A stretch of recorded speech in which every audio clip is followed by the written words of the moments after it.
The notification ping at 11:47 p.m. should have been my first warning. Nobody texts that late unless someone's dead, drunk, or about to destroy your life. In my case, it was door number 3, courtesy of my wife's best friend, and a collection of screenshots that would make a divorce lawyer weep with joy. I'm Will Sullivan, 42 years old, project manager at a mid-tier tech company, and apparently the last person in my social circle to officially know my wife was screwing her subordinate. The irony wasn't lost on me. I manage projects for a living, yet somehow missed the biggest project happening under my own roof: Operation Destroy Will's Marriage. The text was from Tasha Bell, Marta's ride or die since college. 3 simple screenshots and a message that cut through 15 years of marriage like a hot knife through butter. She's been lying to you for months. I stared at my phone screen in the darkness of our bedroom, listening to Marta's peaceful breathing beside me. The screenshots showed her text conversation with someone named Jim Buddy, which I knew was Jake Turnbull from her office because I'd seen his contact info when she was showing me photos last month. The messages were explicit, detailed, and dated back 3 months. 3 months of working late, client dinners, and girls' nights that were apparently code for screwing Jake in various hotel rooms around town. My fingers hovered over the keyboard for exactly 30 seconds before I typed back, "I know, thanks for confirming." The response came immediately. "Wait, what? You knew?" For 6 weeks now, been monitoring her cloud backup. Have hotel receipts, deleted messages, location data, the works. 3 dots appeared and disappeared several times. Finally, "Jesus Christ, Will, what are you going to do?" I looked over at Marta, still sleeping peacefully, her dark hair spread across the pillow. She'd always been beautiful, the kind of woman who turned heads at restaurants and made other wives slightly nervous at parties. Account director at Brennan and Associates, the sleekest ad agency in town, charismatic, manipulative, and apparently dumber than a box of rocks when it came to digital footprints. Something she'll never see coming, I typed back. The truth was, I'd been suspicious for months. Marta had always been social, but lately her phone had become surgically attached to her hand. She developed a habit of showering immediately after coming home from work, claiming she felt gross from the office. Her stories about client meetings had gotten increasingly elaborate and detailed, a sure sign someone was lying, according to every crime show ever made. The breaking point came 6 weeks ago when I overheard her wine night with Tasha and 2 other friends. I'd been in the kitchen, supposedly doing dishes, when the conversation turned to infidelity. The casual way they discussed cheating, the knowing looks, the sudden silence when I walked through the living room to grab my book, it all clicked into place like pieces of a puzzle I'd been unconsciously assembling. That's when I started paying attention. Really paying attention. Marta was brilliant at her job, but surprisingly careless with technology. She'd set up automatic cloud backup on her phone 2 years ago and forgotten about it. Every text, every photo, every deleted message was sitting there waiting for me to discover it. The hotel receipts in her email, the location data showing her at places she'd never mentioned, the credit card statements with charges at restaurants across town during her supposed meetings. But the real goldmine was the audio messages she'd been sending to Tasha. Confessions, really. Detailed accounts of her affair with Jake, complaints about having to lie to me, even discussions about whether she should leave me for him. All of it backed up automatically to our shared family cloud account. I'd spent 6 weeks building a case that would make a prosecutor jealous. Screenshots organized by date, hotel receipts cross-referenced with her calendar, location data mapped out with timestamps, audio files transcribed and cataloged. I'd even created a simple spreadsheet tracking her lies, what she told me versus where she actually was. The funny thing was, once I had all the evidence, I felt strangely calm. The uncertainty was over. The gaslighting had ended. I knew exactly what I was dealing with, and more importantly, I knew exactly what I was going to do about it. Now, staring at Tasha's screenshots at midnight, I realized my 6 weeks of preparation were about to pay off. Marta had made one crucial mistake. She'd assumed her best friend would keep her secrets forever, but even the most loyal friends have their breaking points, and apparently Marta had found Tasha's. I opened my phone's family group chat, a cheerful little thread called Sullivan Family Updates that included Marta's parents, her 2 siblings, 3 aunts, 2 uncles, and assorted cousins. 23 people total, all of whom thought Marta walked on water and considered me the lucky guy who'd won the lottery. Without hesitation, I forwarded all 3 screenshots to the group chat, followed by a simple message. Thought the family should know what Marta's been up to. More details available upon request. Then I turned off my phone and went to sleep. The explosion started at 6:17 a.m. I woke up to the sound of Marta's phone buzzing like an angry wasp trapped in a jar. She was still asleep, but her device was lighting up the nightstand like a disco ball. Notification after notification, the screen never going dark. I slipped out of bed and padded to the kitchen to make coffee, leaving my own phone turned off. There was no rush now. The bomb had been dropped, and all that remained was to watch the fallout. By the time Marta stumbled into the kitchen 20 minutes later, her face was pale and her hands were shaking. She was clutching her phone like a life preserver, and her eyes had that wild look people get when their entire world has just collapsed. "Will," she said, her voice barely above a whisper, "we need to talk." "Do we?" I poured myself a cup of coffee and leaned against the counter, studying her face. "Seems like your family already knows everything they need to know." "It's not what it looks like. Tasha." She took those messages out of context. "She's lying, Will. She's been jealous of us for years, and now she's trying to destroy our marriage." I pulled out my phone and turned it on. 47 missed calls, 63 text messages, and 12 voicemails. The Sullivan family group chat had exploded into chaos. Angry messages from her parents, shocked responses from her siblings, demands for explanations from aunts and uncles. Out of context? I scrolled through the screenshots again, reading them aloud. "Jake, baby, I can't wait to feel you inside me again. Will's working late tonight so we can use the house." I looked up at her. "What context makes that innocent, Marta?" She opened her mouth, then closed it, then opened it again. "Those aren't real. She faked them somehow. You know how good she is with computers." I almost laughed. Tasha worked in marketing and could barely operate Excel, but desperation makes people creative with their lies. "You're right," I said, setting down my coffee cup. "Let me play something that's definitely real." I opened my cloud backup and found one of her audio messages to Tasha from 2 weeks ago. Marta's own voice filled the kitchen, clear and unmistakable. "I feel terrible lying to Will, but Jake is just so exciting. The sex is incredible, Tash. I haven't felt this alive in years. I know I should end it, but I can't.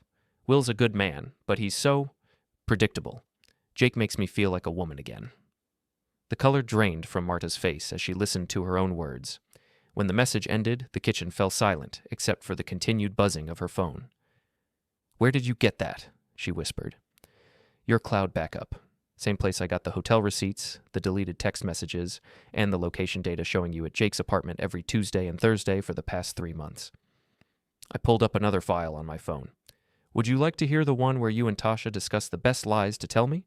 Or maybe the one where you complain about having to have sex with me to keep me from getting suspicious?" Marta sank into a kitchen chair, her phone still buzzing incessantly. "How long have you known?" 6 weeks. Long enough to separate our bank accounts, move our assets into an LLC that you're not part of, and file separation paperwork with Jenkins and Associates." I finished my coffee and rinsed the cup in the sink. "Your lawyer can contact mine. I'm sure your family will have lots of questions about the details, so I'll let you handle those conversations." Her phone rang, and I could see her mother's contact photo on the screen. Elena Vasquez, the woman who'd never thought I was good enough for her daughter, was about to have the conversation of her lifetime. "Answer it," I said. "They're worried about you." With trembling hands, Marta accepted the call. "Mom?" Even from across the kitchen, I could hear Elena's voice, sharp and furious. "Marta Elena Vasquez Sullivan, you tell me right now that those messages are fake? You tell me you didn't betray that good man and embarrass this entire family?" "Mom, I can explain." "Explain? Explain how you've been sneaking around like some common whore? Explain how you've been lying to everyone who loves you? Your father is so ashamed he won't even come to the phone." I watched Marta crumble as her mother's words hit home. Elena had always been her harshest critic and biggest supporter, the woman whose approval Marta craved more than anything. Losing that approval was devastating her more than losing me ever could. "It's not that simple, Mom. You don't understand what it's like being married to someone who... Don't you dare blame Will for your choices. That man has done nothing but love and support you for 15 years, and this is how you repay him? By humiliating him in front of everyone who knows you?" The call ended abruptly, and Marta stared at her phone in shock. Then it rang again, her brother Carlos this time, then her sister Maria, then her Aunt Carmen. Each conversation was shorter and angrier than the last. By noon, the entire extended Sullivan-Vasquez clan had weighed in, and the verdict was unanimous. Marta had destroyed not just her marriage, but her standing in a tight-knit family that valued loyalty and respect above all else. I spent the day at my office, fielding calls from concerned family members and friends. The story had spread beyond the group chat. Maria had told her husband, who'd told his brother, who'd told his wife. Elena had called her sisters, who'd called their children. By evening, half the city's Latino community knew that Marta Sullivan had been caught cheating on her husband. The most interesting call came from a number I didn't recognize. When I answered, a woman's voice said, "Is this Will Sullivan, Marta's husband?" "Yes, who's this?" "I'm Rebecca Turnbull, Jake's wife." There was a pause. "I think we need to talk." Rebecca Turnbull and I met at Cornerstone Cafe the next morning, a neutral location where we could size each other up without the emotional baggage of our respective homes. She was younger than I'd expected, maybe 35, with short blonde hair and the kind of tired eyes that suggested she'd been dealing with Jake's bullshit for longer than just this affair. "How long have you known?" I asked, sliding into the booth across from her. "Suspected for 2 months. Confirmed yesterday when I got your screenshots." She pulled out her phone and showed me a series of messages. "Jake's been sloppy, too. Hotel charges on our joint credit card, unexplained absences, the usual cheater's playbook. Any other affairs?" "3 that I can prove, 2 more I suspect." Rebecca's laugh was bitter. "Your wife isn't special, Will. She's just the most recent." I felt a strange sense of relief. It wasn't about Marta being irresistible or our marriage being particularly broken. Jake was simply a serial cheater who targeted my wife because she was available and willing. "What do you want to do about it?" I asked. Rebecca smiled, and for the first time since sitting down, she looked genuinely happy. "I want to destroy them both. Professionally, socially, financially, the works. And I think you're exactly the partner I need to make it happen." We spent 2 hours planning what Rebecca called Operation Scorched Earth. She had evidence of Jake's other affairs, including one with a client that violated company policy. I had detailed documentation of Marta's lies and deception. Together, we had enough ammunition to end both their careers and social standing. Our first target was Jake's job. Rebecca had already contacted HR at Brennan & Associates with evidence of Jake's affair with his direct supervisor, a clear violation of company policy that could result in immediate termination for both parties. But we decided to escalate things. "Jake's been embezzling," Rebecca said, showing me bank statements on her phone. "Small amounts, nothing that would trigger an audit, but enough to fund his affairs. Hotel rooms, expensive dinners, gifts for his girlfriends, all paid for with company expense accounts." "Can you prove it?" "I've been documenting everything for months. Receipts, credit card statements, expense reports that don't match actual expenditures. I was saving it for the divorce, but this is better." We agreed that Rebecca would send her evidence to Jake's boss and HR, while I would handle the social destruction. My target was Marta's carefully cultivated image as the successful, loyal wife and family woman. I started with her professional network. Marta's LinkedIn profile was full of posts about work-life balance, family values, and professional integrity. I created a simple response to one of her recent posts. Interesting perspective on loyalty from someone who's been cheating on her husband for months. Screenshots available for anyone interested in the real Marta Sullivan. Within an hour, the post had dozens of comments and shares. Marta's professional network, clients, colleagues, industry contacts, were all getting a front row seat to her personal drama. Her carefully managed professional image was crumbling in real time. But the real damage came from an unexpected source, Tasha Bell. I was at my desk when she called, her voice shaky and emotional. "Will, I need to apologize. Not just for sending you those screenshots, but for everything. I've been enabling Marta's affair for months, and I can't live with it anymore." "What do you mean, enabling?" "She asked me to lie for her.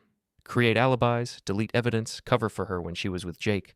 I thought I was being a good friend, but I was really just helping her destroy your marriage." Tasha was crying now. "I'm so sorry, Will. You deserved better from all of us." "What changed your mind?" "Her reaction when the family found out. She didn't feel guilty about hurting you. She was angry at me for exposing her. She called me a jealous bitch who was trying to destroy her happiness. After everything I did to help her cheat, she blamed me for the consequences. That afternoon, Tasha posted a public apology on Facebook that went viral within hours.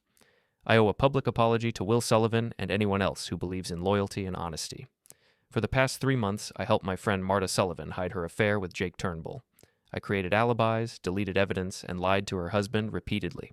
I convinced myself I was being a good friend, but I was really enabling someone to destroy their marriage and betray someone who trusted them. Will Sullivan is a good man who deserved better from his wife and from me. I'm sorry, Will, and I'm sorry to everyone who believes that friends should encourage honesty, not deception. The post was shared over 200 times in the first hour. Marta's remaining friends and supporters began distancing themselves, not wanting to be associated with someone who could inspire that kind of public betrayal from her closest friend. But the final blow came from an unexpected source. Jake himself. Rebecca called me that evening, laughing so hard she could barely speak. "You need to see this. Jake just made the biggest mistake of his life." She sent me a screenshot of a Facebook post Jake had made an hour earlier. "Some people can't handle when others find real love. My relationship with Marta Sullivan is the best thing that's ever happened to me, and I won't apologize for following my heart. Will Sullivan is a bitter man who can't accept that his wife chose someone better." "He posted this publicly?" I asked. "Gets better. He tagged Marta in it, and she liked the post. They're both doubling down." I stared at the screenshot in amazement. In one post, Jake had confirmed the affair, insulted me personally, and made it clear that he felt no remorse for destroying my marriage. It was the kind of social media suicide that would follow him for years. Within minutes, the post was flooded with comments from friends, family, and coworkers expressing shock and disgust. Jake's own mother commented, "Jacob Michael Turnbull, I raised you better than this. You should be ashamed of yourself." But the real damage came when Jake's boss saw the post. Rebecca forwarded me the email Jake received an hour later. "Due to recent social media activity that reflects poorly on our company values and pending investigation into expense account irregularities, your employment with Brennan and Associates is terminated effective immediately. Please return all company property and contact HR regarding final paperwork." Marta received an identical email 10 minutes later. In less than 24 hours, both my wife and her lover had lost their jobs, their social standing, and most of their friends. The affair that had started as a thrilling secret had become a public humiliation that would follow them for years. I was reviewing the damage when my phone rang. It was Marta, calling from what I assumed was her new apartment. She'd been staying with her sister since her parents kicked her out, but Maria had apparently reached her limit too. "Will, please, we need to talk. This has gone too far." "Has it?" I asked. "Because from where I'm sitting, it seems like the natural consequence of your choices. I made a mistake, okay? I'm sorry. But destroying my entire life isn't going to fix our marriage. Our marriage was over the moment you decided Jake was more important than your vows. Everything that's happened since then is just paperwork." "What about forgiveness? What about second chances? We've been together for 15 years, Will. That has to count for something." I looked around my house. Our house, technically, though the deed was in my name and the mortgage was paid from accounts she no longer had access to. The photos of our wedding, our vacations, our life together. 15 years of memories that she'd poisoned with 3 months of lies. "It counted for something," I said, "right up until you decided it didn't." The line went quiet for a long moment. Then, "I'm going to fight the divorce. I'm going to get half of everything, and I'm going to make sure everyone knows what kind of man you really are." I smiled, even though she couldn't see it. "Good luck with that, Marta. I'm sure your family will be very supportive of your legal strategy." She hung up, and I knew the real war was just beginning. The next phase of Marta's revenge tour began with a series of increasingly desperate social media posts. Having lost her job, her family's support, and most of her friends, she decided to wage a public relations campaign to salvage her reputation. It backfired spectacularly. Her first post appeared on Facebook at 2 a.m., clearly written after several drinks. "Sometimes good people make bad choices, but that doesn't make them bad people. I'm going through a difficult time, but I won't let bitter people destroy my spirit. Real friends know who I really am." The comments section became a battlefield. A few loyal friends offered generic support. "Stay strong, girl." But they were overwhelmed by responses from family members, former colleagues, and acquaintances who'd seen the evidence. Her cousin Miguel wrote, "Bad choices? You mean 3 months of lying and cheating? That's not a mistake, Prima. That's who you chose to be." The post was deleted within 6 hours, but screenshots had already been shared across multiple group chats and social media platforms. Her second attempt was more strategic, a carefully crafted post about marriage difficulties and working through challenges. She painted herself as a woman trying to save her marriage while dealing with a vindictive husband who was airing private matters publicly. This time, I responded directly in the comments. For anyone interested in the full context, I have hotel receipts, deleted text messages, and audio recordings of Marta discussing her affair with Jake Turnbull. Happy to share with anyone who thinks this is about marriage difficulties rather than adultery. The post disappeared within an hour. But Marta's social media campaign was nothing compared to Jake's complete meltdown. Rebecca had been forwarding me his increasingly unhinged posts and messages, and it was clear that losing his job had pushed him over the edge. He'd started with angry posts about cancel culture and people who can't mind their own business. Then he'd moved on to direct attacks on me, calling me pathetic and a loser who couldn't keep his wife satisfied. His latest posts were rambling manifestos about true love and people who try to destroy happiness. The final straw came when Jake showed up at my office. I was in a meeting with my team when my assistant knocked on the conference room door. "Will, there's someone here to see you, says it's urgent." I excused myself and walked to the reception area where Jake Turnbull was pacing like a caged animal. He looked terrible. Unshaven, wrinkled clothes, the kind of desperate energy that comes from too much caffeine and not enough sleep. "We need to talk," he said, loud enough that half the office could hear him. "No, we don't." I turned to walk back to my meeting, but he grabbed my arm. "You destroyed my life, you pathetic piece of shit. I lost my job, my wife, everything, because you couldn't handle losing your woman to a better man." The entire office had gone quiet. My coworkers were pretending to work while obviously listening to every word. I could see phones being discreetly pulled out. Someone was definitely recording this. "Jake," I said calmly, "you destroyed your own life when you decided to sleep with my wife. I just made sure everyone knew about it. She was going to leave you anyway. We're in love, and nothing you do is going to change that. Then why are you here? If you're so happy together, why do you care what I think?" That seemed to break something in him. His face went red, and he stepped closer, close enough that I could smell the alcohol on his breath at 10 a.m. on a Tuesday. "Because you turned everyone against us. You made her family hate her. You got us fired. You ruined everything." I forwarded some screenshots to her family. Everything else was your choice. I pulled out my phone and started recording. "But please, keep going. I'm sure HR at your next job will love to see this." The sight of my phone recording seemed to snap Jake back to reality. He looked around at the office full of people watching him, at the phones pointed in his direction, at the security guard who'd appeared at the edge of the reception area. "This isn't over," he said, but his voice had lost its edge. "Yes, it is." I stopped recording and put my phone away. "Security will escort you out. If you come back, I'll call the police." Jake left without another word, but I knew it wasn't really over. Desperate people do desperate things, and Jake was running out of options. That evening, I got a call from Rebecca. "Jake's been drinking all day and posting crazy shit on Facebook. I'm worried he's going to do something stupid." "Like what?" "I don't know, but he keeps talking about how you stole his future and how he's going to make things right. I've never seen him like this." I was considering whether to call the police when my doorbell rang. Through the peephole, I could see Marta standing on my front porch, looking more composed than she had in days. I opened the door, but didn't invite her in. "What do you want, Marta?" "I want to come home, Will. I want to fix this." "There's nothing to fix. We're getting divorced. I ended it with Jake. It's over. I made a terrible mistake, but I want to make it right." She was crying now, the kind of calculated tears she'd always used to get her way. "Please, baby. We can go to counseling. We can work through this." "You ended it with Jake because he got you fired and humiliated you publicly, not because you realized you were wrong." "That's not true. I ended it because I realized what I was throwing away. You're my husband, Will. I love you." "No, you don't. You love the idea of not losing half your assets in a divorce. But that ship has sailed." I started to close the door, but she put her hand against it. "I'm not giving up on us. I'm going to fight for our marriage." "Good luck with that. Your lawyer can call mine." But as I closed the door, I could see the anger in her eyes. The pleading was over. Now came the real fight.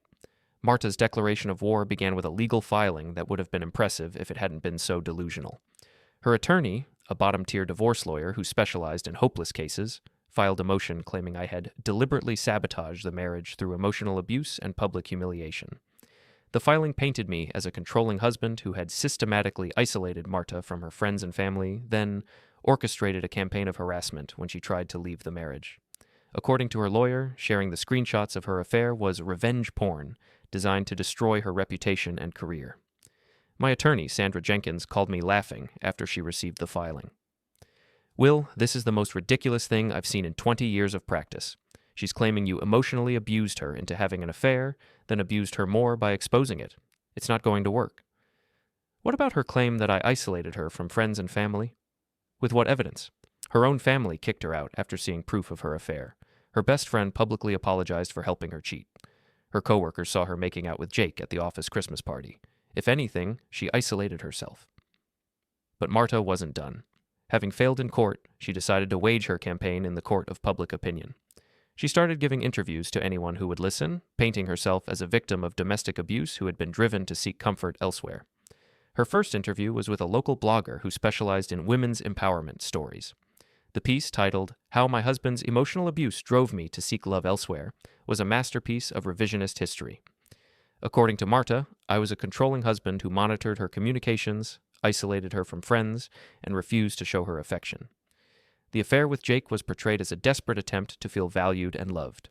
The article might have been effective if it had been published before everyone in town knew the real story. Instead, the comments section became a demolition zone. Her own family members posted corrections, pointing out specific lies in her account. Former coworkers shared stories of Jake's predatory behavior and Marta's willing participation. Even Tasha posted a detailed rebuttal, providing screenshots of conversations where Marta bragged about deceiving me. The blogger eventually took down the article, but not before it had been screenshot and shared across social media as an example of how not to handle getting caught cheating. Marta's second interview was with a local radio show that focused on relationship issues. This time, she claimed I had been having an affair first, and her relationship with Jake was emotional support during a difficult time. I was at work when my phone started buzzing with calls from friends and family who had heard the interview. My sister Karen was the first to get through. Will, please tell me you're going to respond to this bullshit. Why would I need to respond? Everyone who matters already knows the truth. Because she's on the radio lying about you. She's claiming you cheated first, that you were abusive, that you are trying to destroy her life out of spite. I sighed. Karen, anyone who believes Marta at this point wasn't going to support me anyway. Let her dig her own grave. But by the end of the day, I realized I needed to respond. Not because I cared about public opinion, but because Marta's lies were starting to affect people I cared about. My coworkers were getting questions about my character. My neighbors were gossiping about whether I was really the victim or the villain. That evening, I called the same radio show and asked to respond to Marta's interview. The host, clearly smelling good drama, agreed to put me on the air the next day. I spent the evening preparing, not with lies or spin, but with documentation. Screenshots, timestamps, hotel receipts, audio recordings, everything organized chronologically to tell the real story. The next day's radio interview lasted 45 minutes and became the most downloaded episode in the show's history.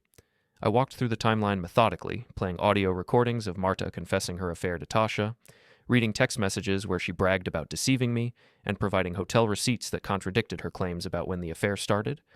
But the most damaging moment came when I played a recording I'd been saving, an audio message Marta had sent to Tasha just 2 weeks before I discovered the affair.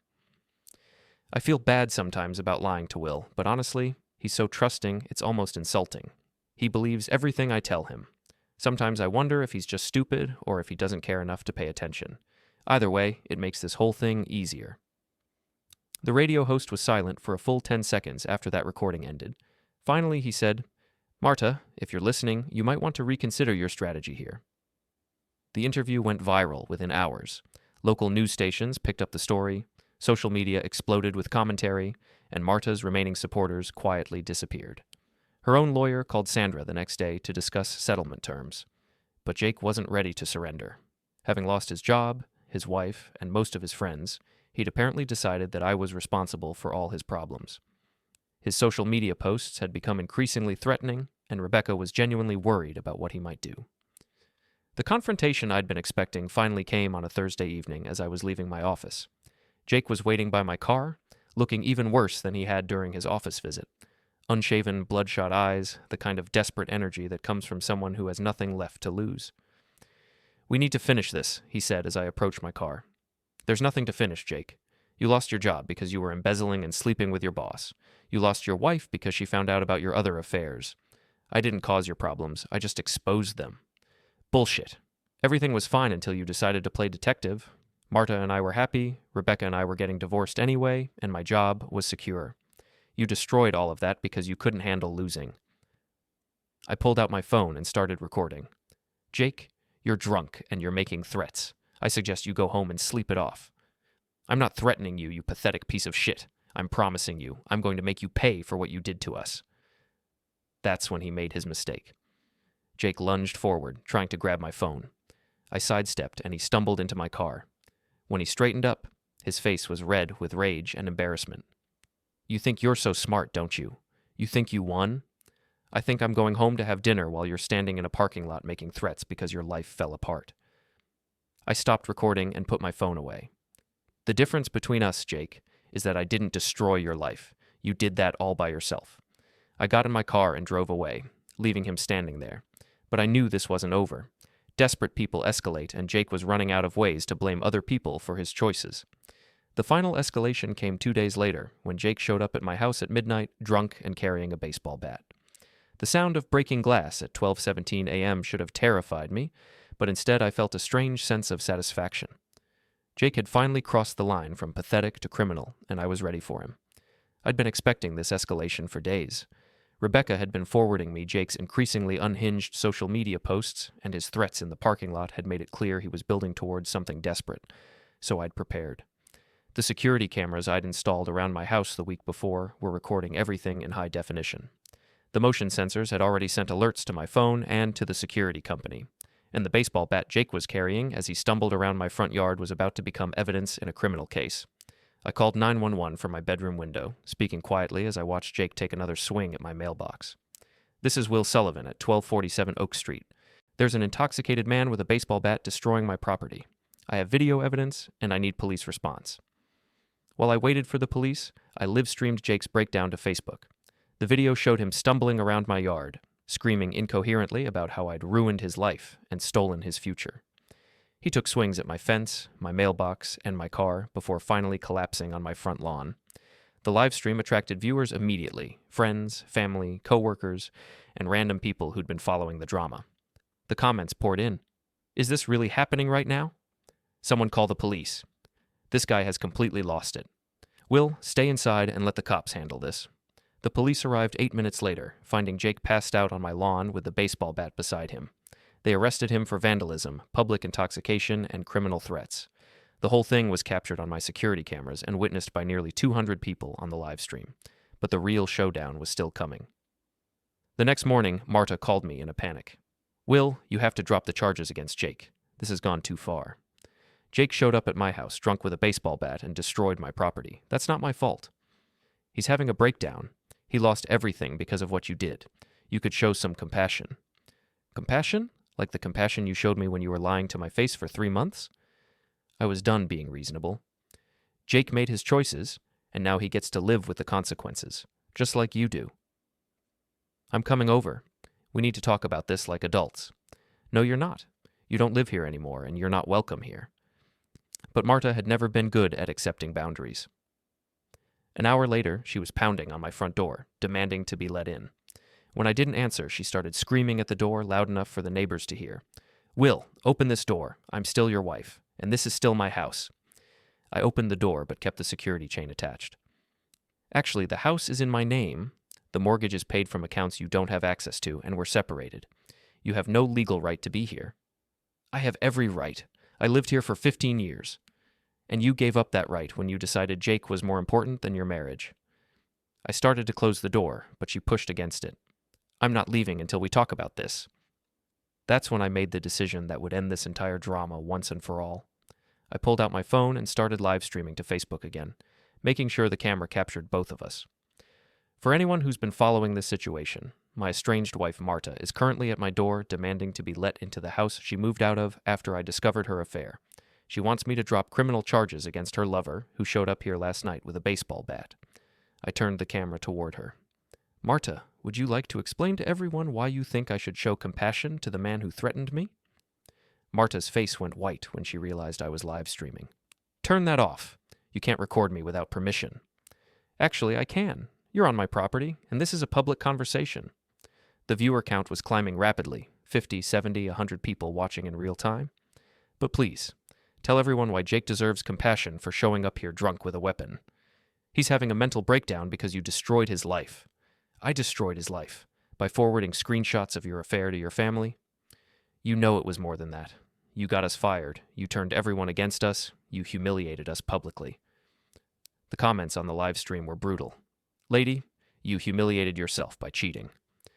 Will didn't destroy anything. You did. The audacity of this woman is incredible. She's really blaming her husband for exposing her affair." I could see Marta reading the comments over my shoulder, and her desperation was turning to rage. "These people don't know the whole story. They don't know what kind of husband you really are." "What kind of husband am I, Marta? The kind who worked 2 jobs to pay for your master's degree? The kind who supported your career even when it meant eating dinner alone 3 nights a week? The kind who believed your lies for 3 months because I trusted you?" The viewer count had passed 200, and I could see shares and comments pouring in. This live stream was going to follow Marta for the rest of her life, and she was making it worse with every word. I made a mistake. People make mistakes. A mistake is forgetting to buy milk. An affair is a choice. 3 months of lying is a choice. Asking your best friend to help you deceive me is a choice. You made dozens of choices, Marta. Own them. That's when she completely lost control. Fine. You want the truth? I'm glad I cheated. Jake made me feel alive again.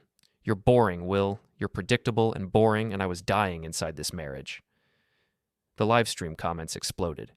Did she just admit she's glad she cheated? This woman is insane. Will, you dodged a bullet. Screenshot this for the divorce lawyer. I smiled at the camera.